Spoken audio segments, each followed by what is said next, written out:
এই কথাটা অ্যাড হলো না তো, আচ্ছা বুঝতে পারলাম। এইবার আমি এই টপিকটা দেবো এরকম ভাবে যে আচ্ছা বাচ্চারা, তোমাদের আজকে না একটা বিশাল বড় ডাক্তারের কথা বলবো।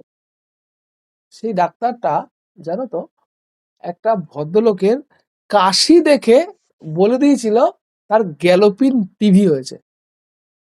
তার কোনো টেস্টের দরকার হয়নি, তার কাশির আওয়াজ শুনে তাকে বলে দিয়েছে যে তার গ্যালোপিন টিভি হয়েছে, এবং টেস্ট করার পরে সেটাই প্রমাণ পেয়েছে বা সেটা প্রমাণ হয়েছে।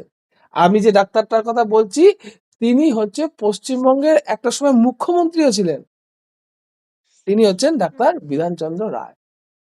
এটা আসলে অ্যাড আমি করেন না? এই সম্পর্কে তো খুব একটা ভালো করে জানতাম না, তাই জন্য বলতে পারিনি যে। না আমি যদি এরকম ভাবে বলি 5-এ 5 হবে তো? হ্যাঁ হ্যাঁ হ্যাঁ হ্যাঁ, একটু জোর হবে। জবরদস্তি নেওয়া মনে হয় 5 নাকি? না না, হবে হবে। আচ্ছা নেক্সট নেক্সট কি আছে শুরু করো।